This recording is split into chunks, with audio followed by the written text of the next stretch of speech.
Your heart's not in this, dude. I read your notes. You know what this is. Can you make a case for this that's not based on donors in the liberal states of New York and New Jersey that you're just trying to curry favor with as a Democrat? I mean, isn't that all this is? Look, I think there's good reason to think that, there parts of the tax bill was politically motivated. And when they were looking for ways to pay for the corporate tax cuts and the estate tax cuts and the other tax cuts benefiting extremely rich people, they singled out blue states, or they hunted for offsets that disproportionately affected people in blue states. There's no doubt. I mean, so that's where I think Democrats are coming from, and I think it's understandable.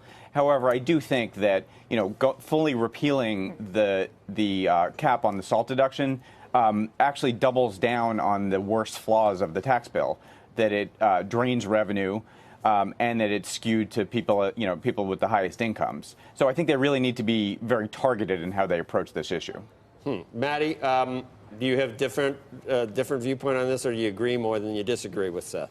Well, I agree on the mechanics there, which is that this is a tax benefit that benefits the wealthy. But I would say that it's less politically motivated, and this is actually the right tax policy. The SALT deduction obscures bad tax and spending policies at the state level and more to the upper side of the income scale. That's because, of course, those higher income earners get greater relief from being able to deduct their state and local taxes from the federal ledger. So I think getting rid of the SALT deduction entirely is the right way to go, and certainly having a cap on it is a good start. But Mattie, there's hypocrisy on both sides here. The Democrats are fighting for something they say is middle class and benefits the wealthy. The Republicans say, well, these states just need to cut their budgets and cut spending.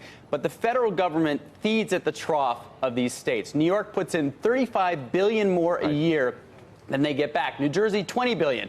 Florida, which is held up as this model of fiscal responsibility, gets $15 billion more back a year from the federal government. So you could argue, well, the states need to cut taxes, but it's the federal government spending that relies on these states' high taxes.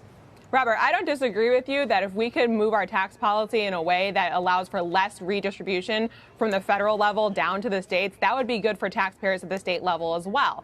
But if you look at what's happening with the AMT and the SALT deduction, moving backwards on the SALT deduction, it is laughable to say that this is a middle class tax cut, because we know that high income earners use it, but also because of the Tax Cut and Jobs Act, and as a result of diminishing the AMT, 5 million people who weren't benefiting from the AMT before, who are those high income earners, are people who are now who are benefiting from SALT before, are now able to claim that SALT deduction. Mattie, so if you're increasing that cap, their SALT deduction goes from what was zero before Tax Cut and Jobs Act to $30,000. What do you think the long-term implication is, not just for the states themselves, but for the federal coffers, given that I think you will have a lot of movement in terms of where people ultimately, I think people are more mobile, especially at the high end. And what do you think that ultimately portends, though, for the federal coffers? Well, I don't know, Andrew, if your argument is that people should be entrapped in states with bad tax policy simply so the federal coffers can grow, I would disagree that that's sound tax policy as well. I think it's good to have states be exposed a little bit more to the impact of their fiscal policy decisions. And if that requires states then to really scrutinize whether or not the spending and tax decisions they've been making are best for their taxpayers, I would argue that that's a win. So, Seth, just in general, the Democrats have give very little credit to the tax reform plan for really anything. Do you think there's a total disconnect or no relationship whatsoever to the recent numbers we've seen in the economy to helping corporations that are now more competitive globally? Or how about deregulation? Is any of that helping with the jobs numbers or the GDP numbers or the new highs in the stock market? Or, I mean, do you really want to run against that in 2020? I mean, I think people understand, we're in the 9th or 10th year of a recovery that's continued along the same trajectory. Really? And so but the GDP numbers don't confirm that, Seth. You never got above 1.9%. So I think, I think you're right. I mean, so when it comes to GDP, I think there's no doubt that both the tax cut last year and the very big increase in both defense and non-defense spending injected some stimulus into the economy. And GDP was probably bigger in 2018 as a result. However, we're already seeing that, or at least projected to see that, decline precipitously, which is exactly what the critics said, was that, the promised benefits of this bill. Remember, this bill was sold on... We need to wait for that. They told me that it was going to happen in the first quarter, too, that I mean, I've had people tell me the first quarter was going to be below 1%. It was 3.2%. So you can't take a victory lap that this is going to peter out until it peters out, Seth. Maybe it will. That's fair. That's fair. But we can look at what is actually happening and what was predicted to happen. This tax bill was sold on the trickle-down premise of a boom in business investment that simply hasn't panned out. We're seeing consumption up. But the boom in business investment that was supposed to justify all these corporate tax cuts and make the bill pay for itself in the long run just hasn't happened. And so what clearly has happened is that the deficit has increased. Corporate tax revenues have fallen off the table. And that's ultimately going to leave us in a bigger hole. And of course, as the critics predicted, the tax cuts overwhelmingly went to people at the top. You must be ready for those talking points, Mattie, because I've heard them at least 1,000 times. Delivered the same way. And they're accurate. Yeah, okay. Listen, you got Q4 business investment that was above expectations, but you also have a wage story that I think belies this argument that there's no investment happening.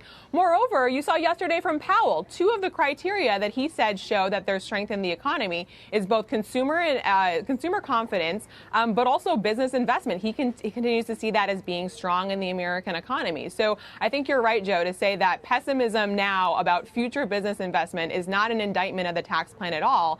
And I think that wage story is super important. We'll see more Mattie, job numbers tomorrow. do you think the tax plan pays for itself?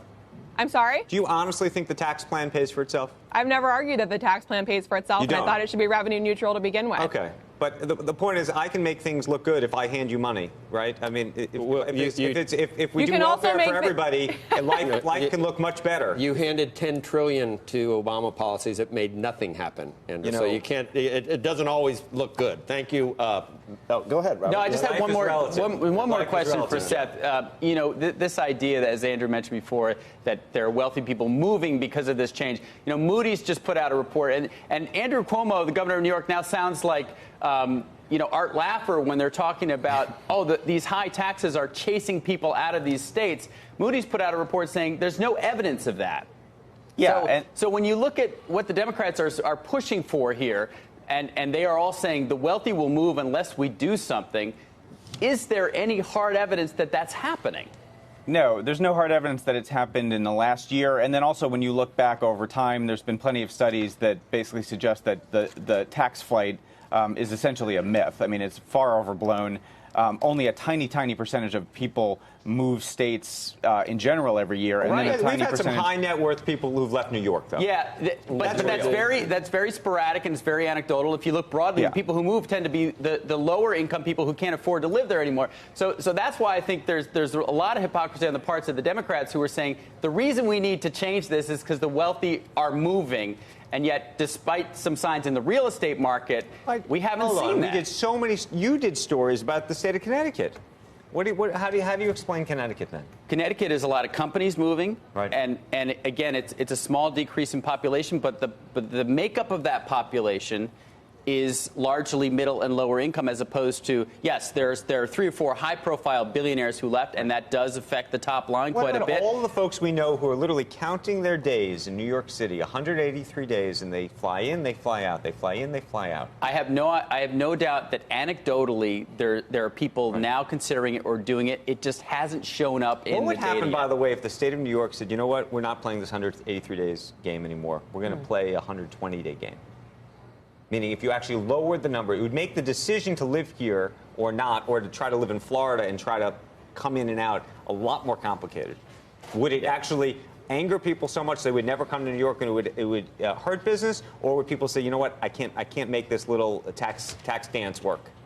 I think they would come here less often to do business and spend money.